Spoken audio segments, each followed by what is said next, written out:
I'm the next speaker. In case you're looking up the itinerary, it's me. It's me. Yeah? So, no, suddenly we're looking. So I said, don't worry. I'm right here. Good to start. So, Gurdarshan, are we good? Presentation on. Okay, so good afternoon, everybody.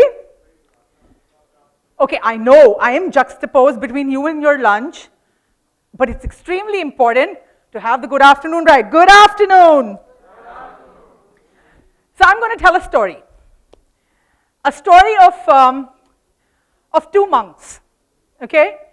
So there was once a senior monk and a junior monk. And they were ready to cross the river, and the river had a really turbulent current. And just as they were going to start, a woman arrives. Yes? And a woman arrives, and she's asking them, can you help me go through and pass the river?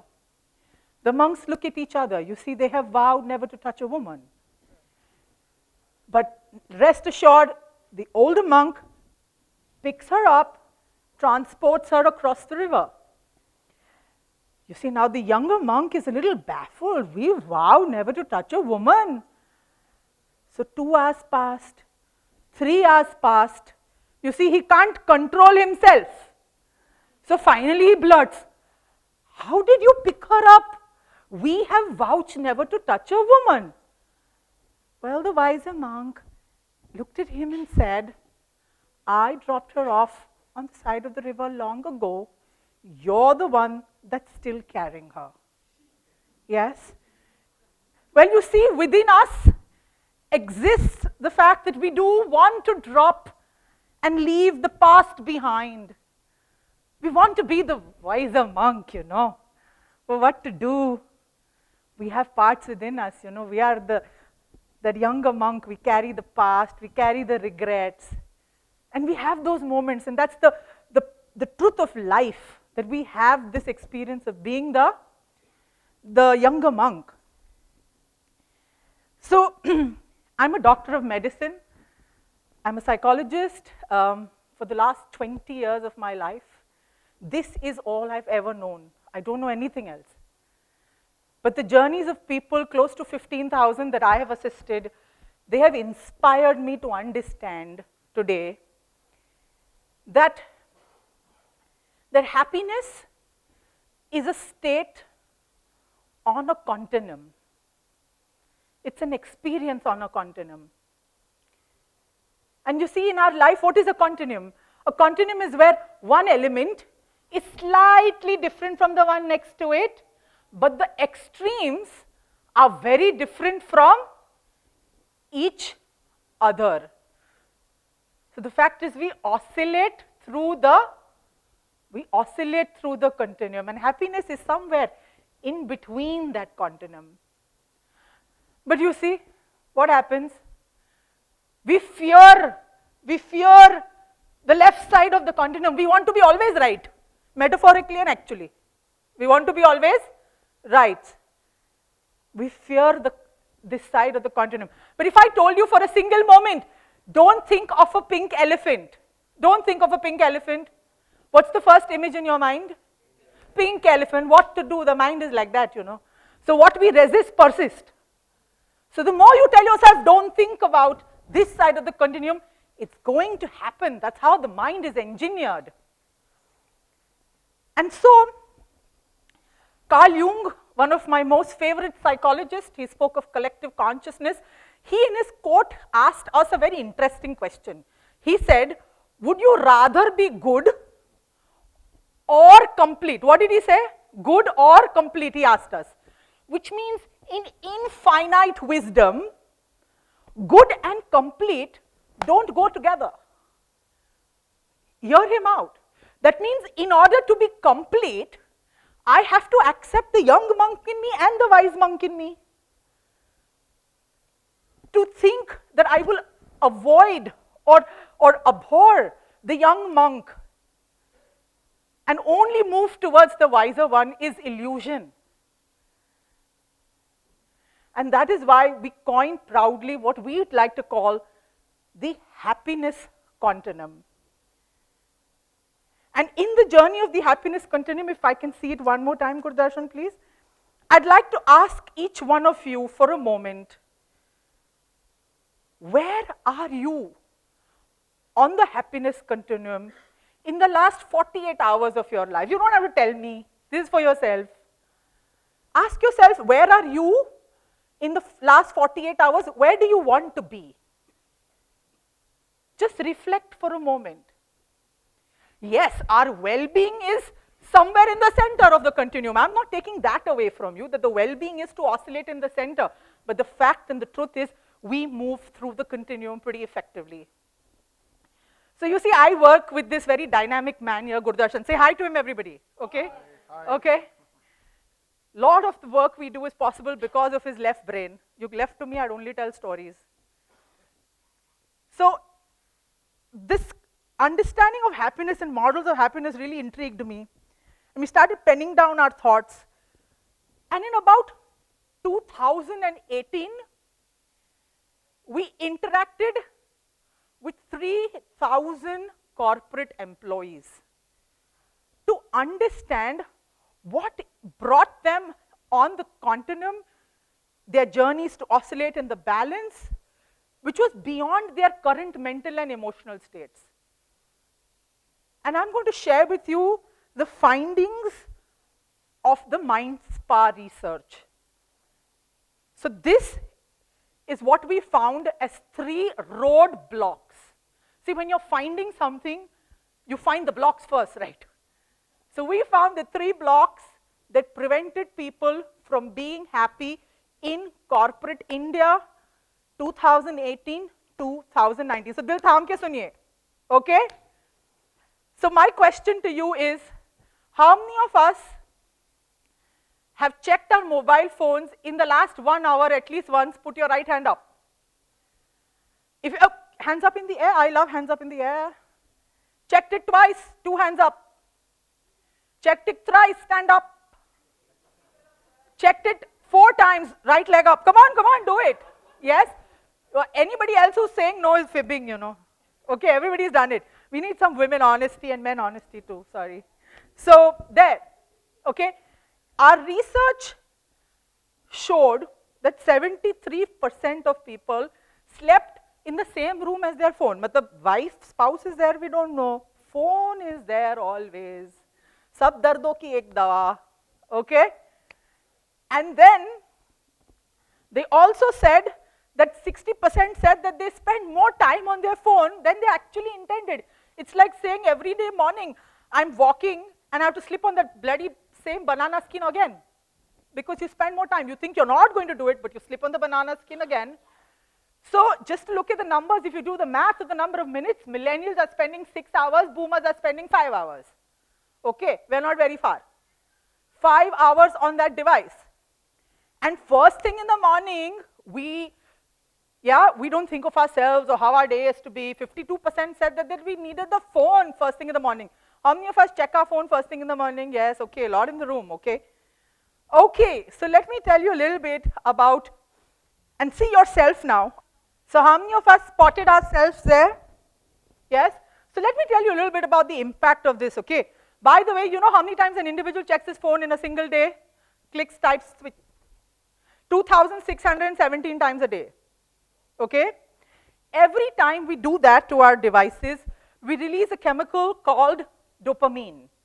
Now, dopamine is a chemical of reward. It makes us happy. Like all of us will get prizes, you know, we get happy. But the excess amount of dopamine that gets circulated in our brains makes us feel very hyper-excitable. That means I will feel pleasure and happy only if that comes in. Have you seen people sometimes in elevators, they're doing like this, taka, tak, taka, tak. You're not getting network, what are you doing? Because the relief comes only when that happens. So our happiness has started getting attached to that releasing of a chemical. And then when we go to sleep at night, yes, we're not having conversation because we're on Netflix or Amazon, right? Now the blue light of a phone suppresses melatonin in our brain. Melatonin is a chemical of sleep, so that we get deep sleep. But instead of that, we're getting junk sleep. We wake up in the morning, what did we see? We need the phone, dopamine again. So we go to work with excess dopamine, making us feel impatient, critical thinking getting challenged because everything is very anxious. Yes? And what do we say? Work is stressful. But it's not the work, it's the way we are working isn't working. And that's the point that I'm trying to make. You know, our focus today is less than a goldfish. Our focus is 8 seconds, goldfish is 9 seconds. What productivity and performance?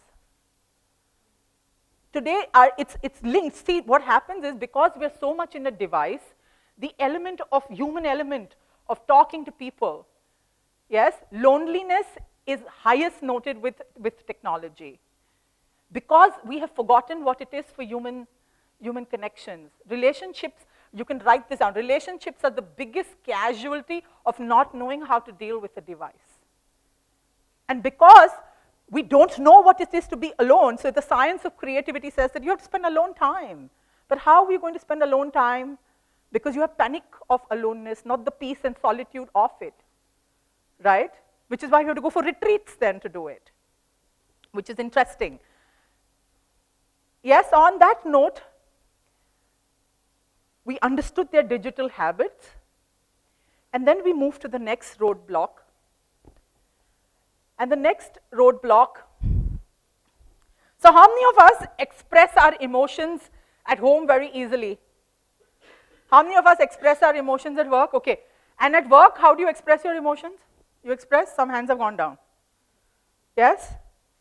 So emotions are always underplayed in this Indian context. For some strange reason, we have been trained, okay, whilst we are growing up, don't express your emotions, people will see it as a weakness. We've heard those lines before, no? Be tough.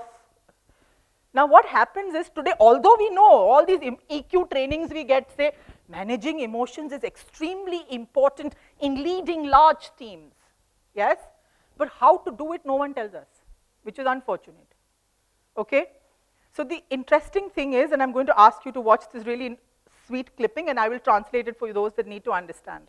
So for those that need to understand, the actor said, push someone. And the opposite person says, oh, why did you push me? The actor says, I pushed you. Why the hell did you take it? And the message that I'm taking from this ad, apart from what he's trying to sell, is the fact that today fitness is the ability to fit in and adapt. Physical fitness is our physical ability. Emotional fitness is how we come back to our balance through the cuts and bruises of daily life. Because today, we're human beings. We're interacting with other human beings, yes? I actually, on this last Friday, I was in Delhi. I presented with the AVP of Cognizant for the future of work. And you will be amazed. I will shock you. He said, in the next 10 years, most of us think that AI and robotics are going to take over the world. He showed a beautiful graph of Cognizant that said nothing like that. He said actually 75% of us will be only enabled through AI, 13% more jobs will be created. So contrary to our beliefs that it's taking over us, it's not. Humans will continue to interact with humans. And as long as they do, we will feel emotions. So in our research, 44% of people said they come to work with feeling guilt. Now today, guilt doesn't let us be in the present moment. Where is guilt taking us? In the past. We start ruminating, right? Very little of us is in the present moment. So let's do this to be in the now. Let's take a deep breath in. Breathe out with a sound. Ha, sound. Follow my instruction. Breathe in. Ha. Now notice how that feels. The sound is important. Sound. Ha. What we did is release some serotonin in our brains and actually came to the present moment for just a minuscule second. But it's important because with the amount of dopamine in our system, with no serotonin, we're very far away in our continuum. Yes? So people then spoke about how their mind was preoccupied with thoughts and they were not able to relax. The culture of always being on, because we take home to work, work to home, yes? And where is our mind if you're not working? What are we doing? If you're not on a computer or doing a call, what are we doing? We're checking some feeds and messages and social media, yes? And there, over there, what we get on social media? We get likes, which we mistake for love, yes? But then we come back to the real world. Not so many people are liking us in the real world, yes? So we jump back into the social media world, because the real world we feel rejection, okay?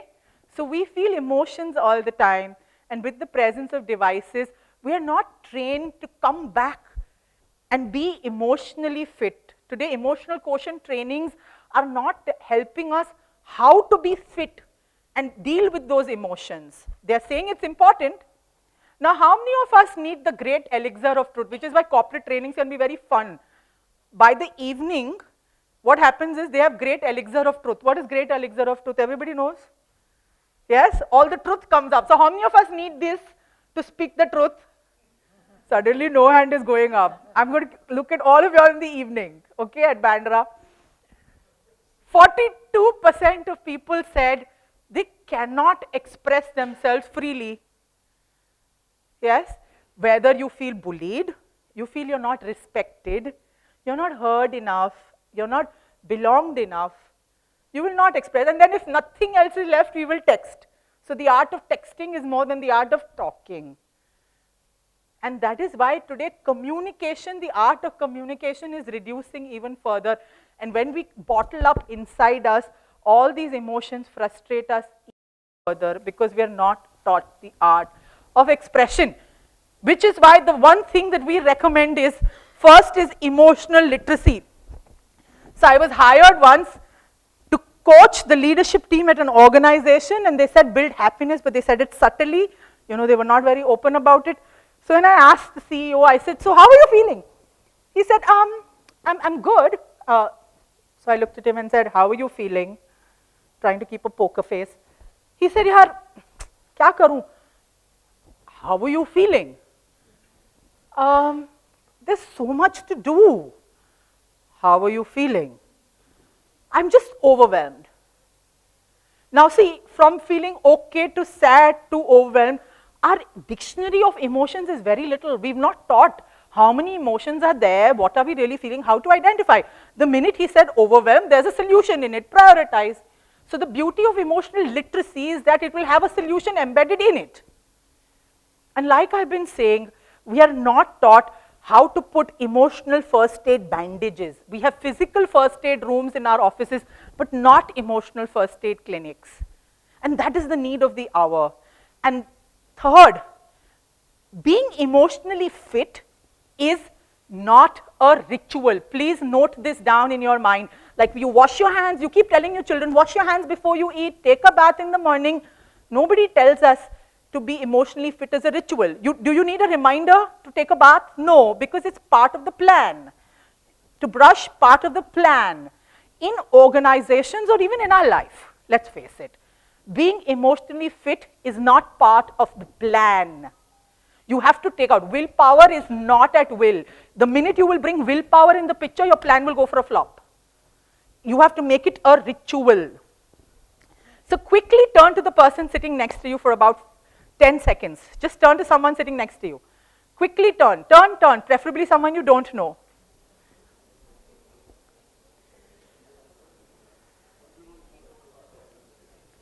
Yes? And for the next few moments, have no pressing need for verbal diarrhea. Only look inside their eyes. Have no pressing need to talk, even across age, gender boundaries. Just look inside someone's eyes. Have no pressing need to talk. See what is happening. Just notice, as we're looking inside each other's eyes, we have this need to laugh and giggle and yes, it's either the toughest thing I told you all morning or the easiest. Decide, but look. Have no pressing need to talk, just look.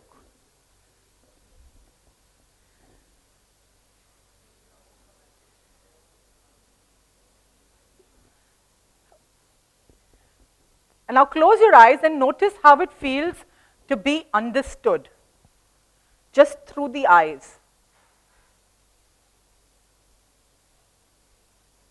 Now open your eyes and speak out loud to the opposite person, I understand you. Now notice how it feels to be understood. Yes? So today, at the University of Essex, they studied the beauty of eyes and connectedness through the eyes and communication. And just at looking eye to eye builds trust and builds empathy. They also concluded through various experiments, and I'm only giving it to you in short, in meetings where teams came together, whether they were leaders, managers, no one cares because we're still human beings. They came to meetings with cell phones, and it was reported that those meetings that with cell phones, because if the phone is not ringing, you have phantom ringing happening in your head. It's the sports feed which is troubling you, or an Instagram picture perhaps. We have the relentless pull to that substance called the cell phone. Humans were not able to connect. Trust was lower. Social connectedness lower. So in organizations or in families, when you want to build trust, the most fundamental thing, whether the trust is vulnerability based or transactional based, and there are various kinds of trust that I can talk about, but the basics is to get the phone out of the picture. Am I clear? Yeah, okay. So empathy starts with, yes. So how many of us want employees like that breaking through the door? But what we really get is very, very different. How many of us may get people that are looking like this? Or you may be one of them too. Yes?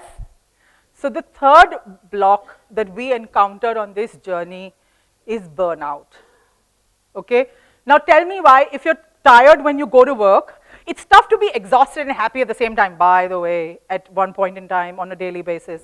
Yeah, you can't be. When you come to work, you're exhausted. Can you tell why now? I've already told you. Because you haven't slept well. You get, remember junk sleep, no deep sleep because of the phone. And you come to work feeling exhausted and tired. So 52% said we are tired waking up. Yes? And then 50% said, we don't get time to do things that make us happy. Obviously, we're married to work. Kunal gave a very nice say that we actually come to work for most of the days in the workspace.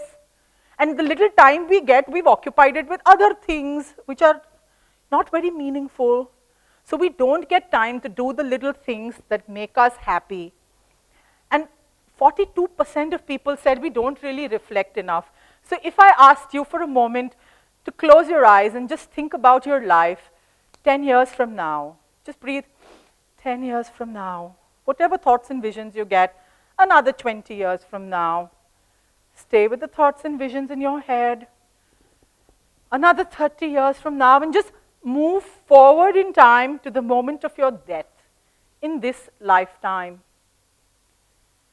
See yourself dying, and what would that person, as he's dying, the wise part within you, tell the person of today?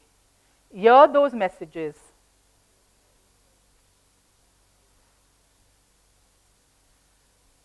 And slowly open your eyes.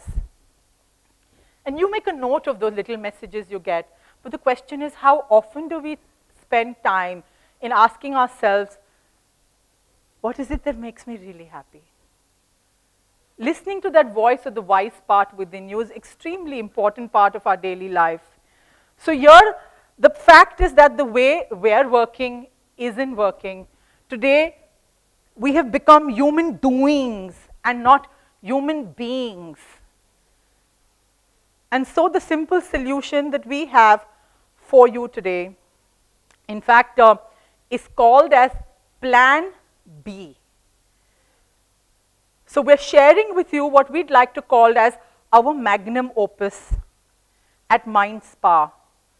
We truly believe that if there is digital hygiene in organizations or your life, it's not very different.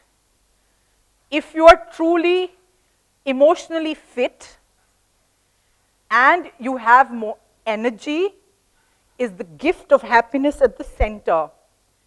And along with that, you actually have additional benefits. So if you look at the Venn diagram, if you're digitally hygiened and you are emotionally fit and you have eye-to-eye connections, you will build trust and real human relationships. If you are emotionally fit and you have energy, you will voice yourself. So all the perspectives of diversity, inclusion come in this. And if you have more energy and you are digitally hygiened, will you have focus? Today, the future of work belongs to two things: focus economy. Today, our memories are fading, so we will have chief memory officers, which is why it is important to build focus, trust, and expression, and managing these three is the key. Overcoming these blocks is the key to your happiness.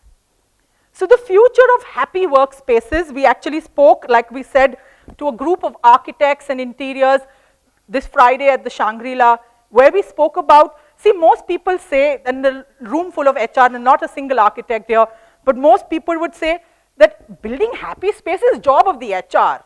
The HR will say, but there's the space for it. So which mother is bigger, the one who births or the one who maintains or grows or nurtures a child? In our opinion, both are equally important.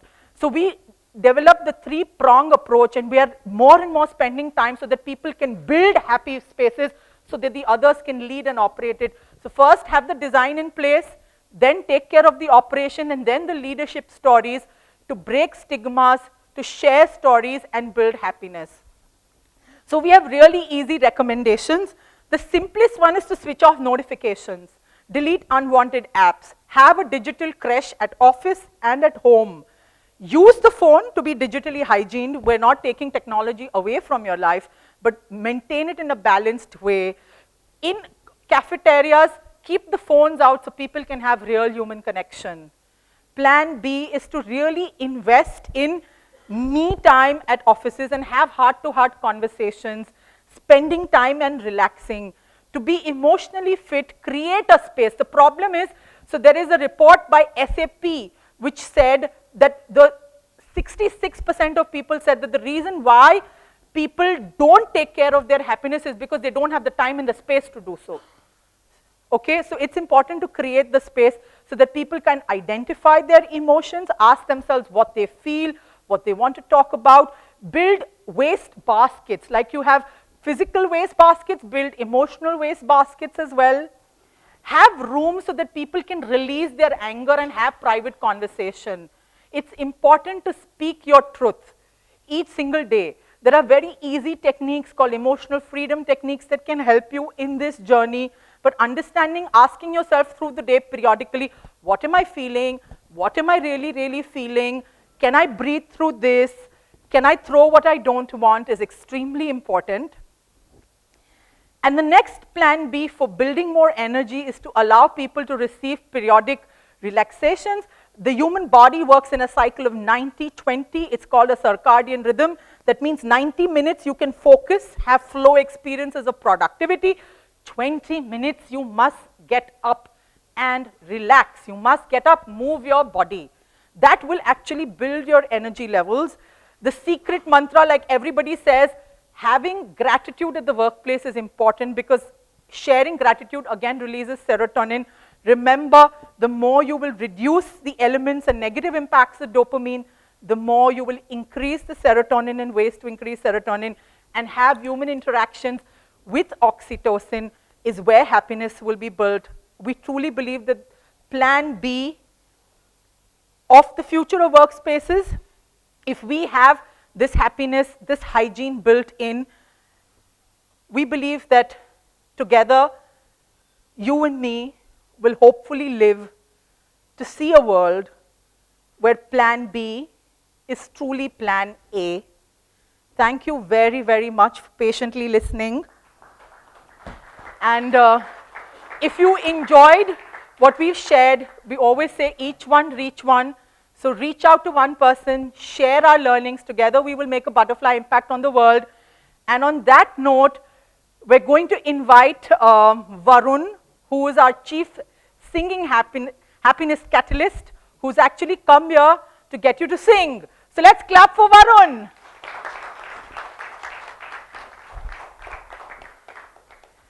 Until anybody has any questions? Okay, let's clap for Varun. Okay, that'll help him. Thank you. Varun. Yes, sir. Yeah, okay. You raise some expectations. Are you all happy? Yes. Apart from the fact they're full I mean, time. you all have seen nearly more than 100 slides as to why you should be happy. I need a louder yes. Come on. Yes. Okay. So, I'm not going to lie. I heard this song this morning. And yeah. So I'm going to try this for the first time. Okay. Yes, sir. Happiness is something that you give it away. You give it away. You give it away. Happiness is something that you give it away. And it all comes back to you.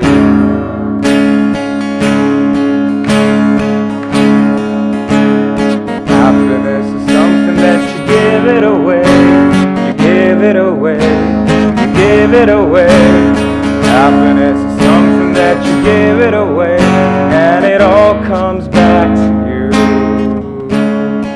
It's like a magic penny, where there's always any.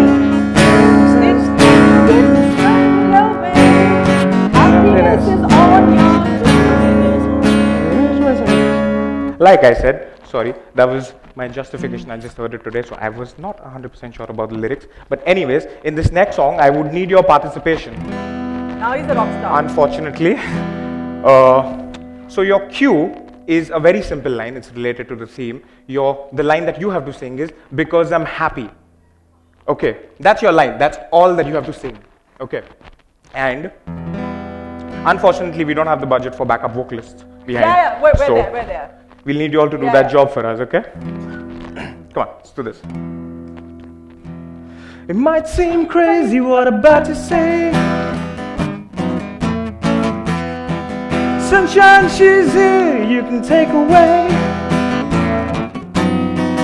I'm a hot air balloon that could go to space. In the air, like I don't care, baby, by the way. Everyone. Because I'm happy, clap along if you feel like a room without a roof. Because I'm happy, clap along if you feel like happiness is the truth. Because I'm happy, clap along if you know what happiness is to you. Because I'm happy, clap along if you feel like that's what you want to do. Combat news, talking this and that. Give me all you got, don't hold it back. I should probably warn you, I'll be just fine. No offense to you, don't waste your time. Here's why, everyone. Because I'm happy, clap along if you feel like a room without a roof. Because I'm happy, clap along if you feel like happiness is the truth. Because I'm happy, clap along if you know what happiness is to you. Because I'm happy, clap along if you feel like that's what you want to do. Bring me down. Bring me. Let's snap our fingers. Bring me down. Let's bring me down. Kanan, bring me down. A level too high, bring me down. You cannot bring me down, everyone. Because I'm happy, clap along if you feel like a room without a roof. Because I'm happy, clap along if you feel like happiness is the truth. Because I'm happy, clap along if you know what happiness is to you. Because I'm happy, clap along if you feel like that's what you want to do. Thank you. Thank you so much. चलिए बहुत बढ़िया Varun ji. Come.